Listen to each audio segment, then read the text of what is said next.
আসসালামু আলাইকুম। একজনের একটা বক্তব্যের সূত্র ধরে আলোচনাটা শুরু করি। সে মানুষটি হচ্ছেন জাতীয় নাগরিক পার্টি এনসিপির নির্বাচন পরিচালনা কমিটির প্রধান এবং মুখপাত্র, সাবেক উপদেষ্টা, এবং যার বিরুদ্ধে প্রচন্ড রকম দুর্নীতির অভিযোগ, সেই আসিফ মোহাম্মদ সজীব ভাইয়া বলছেন যে আওয়ামী লীগ যদি দেশে ফিরে আসে তাহলে সবার আগে আমি আত্মহত্যা করব।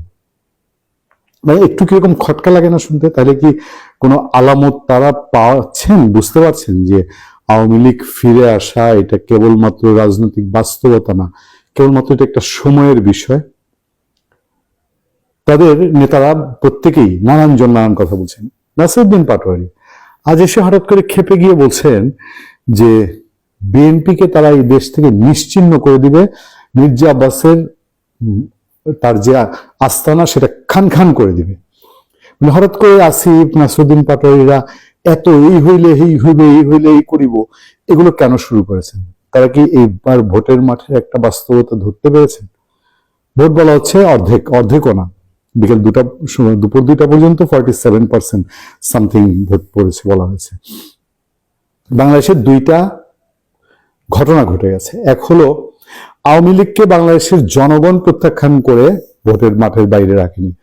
আওয়ামী লীগকে জামাতে ইসলামী, এই যে এখন তার একটা রবরব ভাব দেখছেন, এই ভাবটা ধরে রাখার জন্য, মানে উইদাউট আওয়ামী লীগ মাঠের যে অবস্থা, সেইখানে জামাত এই অবস্থানটা রাখতে পারে যেন, এই জন্য আওয়ামী লীগকে সরকারের উপর প্রেশার করে তারা নির্বাচনী প্রক্রিয়ার বাইরে রেখেছে। বাট জনগণ যারা আওয়ামী লীগের সঙ্গে আছে, তারা যে সেই দলের সঙ্গে আছে, এটা এই দেশের অর্ধেক জনগোষ্ঠীর ভোট দেওয়ার মধ্যে দিয়ে প্রমাণ হয়ে গেছে। এবং সেটাই হয়তো এই আওয়ামী লীগকে বাইরে রাখার যে পার্টিরা সুবিধা নিতে চাইছে তাদের মাথা খারাপ করে দিয়েছে।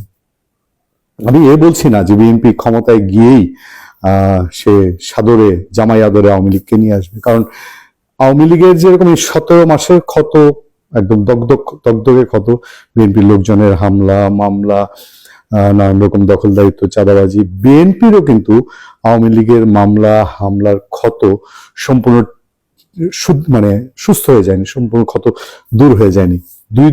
তাদের দুই দলের প্রতি যে অন্যায় অবিচার, সেটার দগদগে দাগ এখনো তাদের মধ্যে রয়ে গেছে। কিন্তু বিএনপি তার অপোনেন্ট, বিরোধী অংশ হিসেবে কাকে চুজ করবে? এই যে জামাতের লোকজন, জামাতের জোটের লোকজন বলছে বিএনপিকে ছিন্ন ভিন্ন করে ফেলবে, নিশ্চিহ্ন করে ফেলবে এই দেশ থেকে, এই সিগন্যাল গুলোকে বিএনপি পাচ্ছে না। যে আওয়ামী লীগ তাকে তো অন্তত নিষিদ্ধ করেনি, আওয়ামী লীগ দেশ ছাড়া করেনি, কিন্তু এই লোকগুলা ভবিষ্যতে আওয়ামী লীগবিহীন মাঠে যদি এরা আরো বাড়তে থাকে, তাহলে বিএনপিকে সত্যিকার অর্থে বিএনপির উপরে আঘাত করবে শক্তভাবে এবং বিএনপিকে আওয়ামী লীগ বানানোর চেষ্টা করবে। এর মধ্যে তো কিন্তু করেছে গত 1-1.5 বছরে। বিএনপি যদি সাংগঠনিক ওই স্ট্যান্ডটা না থাকতো, বিএনপি যদি ওই যে সাংগঠনিক কাঠামো, তার যে তৃণমূল শক্তিশালী, তৃণমূল বিস্তৃত জনগোষ্ঠীর সমর্থন, এটা না থাকলে এই 1-1.5 বছরে বিএনপিকে আওয়ামী লীগের জায়গায় নিয়ে যেত। এটা বেশ কয়েকটা চেষ্টা করেছে, বহু মিছিল মিটিং এর স্লোগান দিয়ে বলেছেও, পারেনি। জামাতে ইসলাম দুঃখিত জামাতে ইসলামী, সে আওয়ামী লীগ যতদিন মাঠে থাকবে না ততদিনই সে আস্তে আস্তে তাকে শক্তিশালী। এই নির্বাচনে আওয়ামী লীগ যদি থাকতো, জামাতকে হয় তৃতীয় চতুর্থ শক্তি হিসাবে ফাইট করতে হতো, অথবা জামাতকে বিএনপির সঙ্গে জোট করতে হতো। আমাকে একজন জিজ্ঞেস করেছে যে এই যে 47% ভোট, এরা কারা? আওয়ামী লীগ দেয় নাই, কিন্তু 47% কারা? আমি বললাম বাংলাদেশে আওয়ামী লীগ, এন্টি আওয়ামী লীগ, এই গ্রুপটা আছেই। এখন এই 47% যারা ভোট দিয়েছে তাদের মধ্যে বিএনপি জামাত প্রতিযোগিতা করছে। যদি আওয়ামী লীগ থাকতো তাহলে জামাতকে শেষ পর্যন্ত বিএনপির ঘাড়ে সওয়ার হইতে হতো। তখন আর 40-50টা 100 সিটের বার্গেনিং জামাত করতে পারতো না, তাকে সর্বোচ্চ 20টা সিটের বার্গেনিং করতে হতো। যাই হোক, এই নির্বাচন আমাদেরকে হয়তো চোখে আঙ্গুল দিয়ে দেখিয়ে দিয়েছে যে খুব দ্রুত সময়ের মধ্যে আওয়ামী লীগ, বিএনপি এই দলগুলোকে তাদের তৃণমূল রক্ষা করে, এবারও রক্ষার একটা আলামত আমাদের সামনে।